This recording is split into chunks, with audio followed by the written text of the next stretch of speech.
Assalamualaikum warahmatullahi wabarakatuh. Selamat pagi anak-anakku. Apa kabarnya hari ini? Semoga kalian termasuk saya juga dalam keadaan sehat walafiat. Amin. Ya, hari ini kita akan belajar kembali masih tentang teks diskusi. Kita lanjut ke KD yang kedua, yaitu menyimpulkan isi, gagasan, pendapat, dan argumen serta solusi dari teks diskusi. Kita flashback dulu. Masih ingat tidak pembelajaran minggu kemarin? Minggu kemarin kita sudah belajar tentang banyak yang sudah kita pelajari, yaitu tentang pengertian diskusi. Kemudian kita sudah belajar fungsi diskusi, tujuan teks diskusi, juga contoh-contoh teks tentang diskusi, unsur-unsur diskusi juga sudah dibahas kemarin.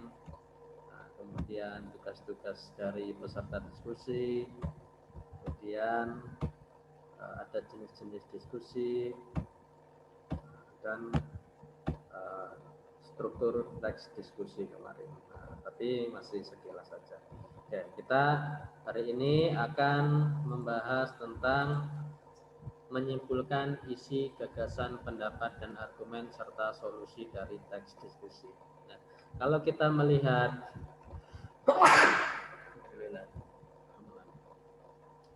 kalau kita perhatikan, nah ini ada beberapa kata kunci yang perlu kita ketahui, yakni gagasan, pendapat, argumen, dan solusi. Itu masing-masing adalah kata yang berbeda dan memiliki arti yang berbeda. Gagasan itu apa? Gagasan itu adalah kata benda, pengertiannya adalah hasil pemikiran atau ide. Hasil pemikiran atau ide.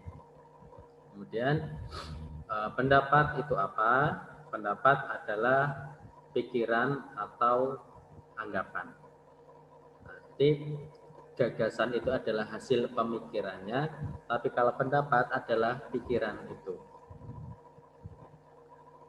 Atau anggapan juga bisa. Kemudian argumen. Apa itu argumen? Argumen itu adalah alasan yang dapat dipakai untuk memperkuat atau menolak suatu pendapat, pendirian, atau gagasan. Kemudian yang terakhir adalah solusi. Nah, solusi itu apa? Solusi itu adalah penyelesaian atau pemecahan masalah dan sebagainya. Nah, jadi 4 kata kunci ini nanti akan coba kita simpulkan. Oke. Bagaimana cara menyimpulkan isi teks diskusi?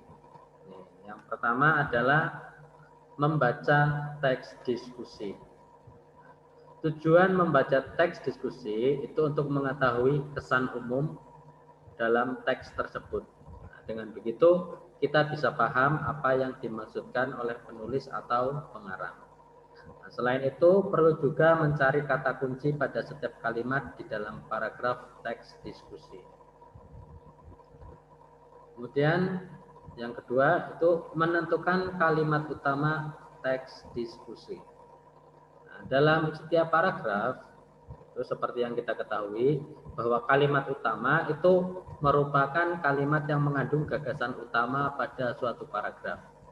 Biasanya kalimat tersebut terletak di awal kalimat maupun di akhir kalimat. Nah, kalau di awal itu namanya paragraf deduktif, kalau di akhir namanya paragraf induktif. Dengan menentukan kalimat utama ini, maka akan lebih mudah untuk menyimpulkan isi teks. Nah, langkah selanjutnya apa? Langkah selanjutnya adalah menyimpulkan teks diskusi. Dengan membuat kesimpulan, ini kalimat yang akan dibuat menjadi lebih baik dan benar. Nah, selain itu juga akan mudah dimengerti. Adapun cara-cara dalam membuat kesimpulan ini adalah simpulan merupakan hasil analisis teks diskusi, simpulan melukiskan isi dan paragraf, dan simpulan berisi hal-hal yang penting di paragraf. Nah, jadi langkah untuk menyimpulkan teks diskusi adalah yang pertama kita baca terlebih dahulu, kemudian setelah kita baca kita tentukan kalimat utamanya pada setiap paragraf, baru dari setiap kalimat utama itu kita ambil kesimpulan. Itu langkah-langkah menyimpulkan teks diskusi. Nah, kalian juga bisa lihat di halaman 188, 189 buku paket kalian. Nah, di situ ada sebuah tabel yang mana di situ ada gagasan, pendapat, argumen. Nah, argumen ini dibagi dua, ada argumen yang mendukung dan argumen yang menentang, kemudian solusinya.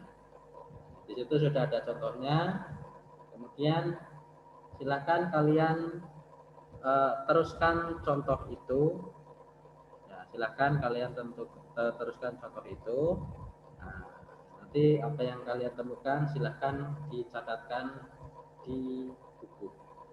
Nah, sebelumnya ini contoh gagasan.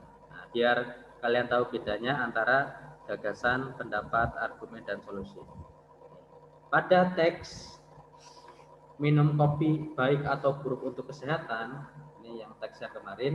Nah, ini gagasannya adalah anjuran minum kopi tidak lebih dari 3 gelas per hari karena kopi baik untuk kesehatan. Nah, itu gagasan. Nah, itu idenya. Nah, itu adalah ide daripada teks ini. Kemudian pendapat. Ini pendapatnya adalah terdapat lebih dari 100 kandungan zat aktif kopi yang dapat memberikan efek yang berbeda pada kesehatan. Nah, ini adalah contoh pendapat. Dan ini perlu pembuktian. Kemudian ini ada argumen. Ini argumen yang mendukung. Beberapa kandungan dapat memberikan efek baik pada sejumlah problem kesehatan tertentu. Kemudian argumen yang menentang, konsumsi kopi secara berlebihan juga berdampak buruk bagi kesehatan seperti jantung. Kemudian solusinya, kopi baik untuk kesehatan jika tidak dikonsumsi secara berlebihan. Nah, itu adalah gagasan, pendapat, argumen, dan solusi. Nah, di situ sudah ada contohnya, tinggal kalian cari argumen-argumen yang lain, cari pendapat yang lain di paragraf yang berbeda. Nah, silakan dicari. Terima kasih atas perhatiannya. Wassalamualaikum warahmatullahi wabarakatuh.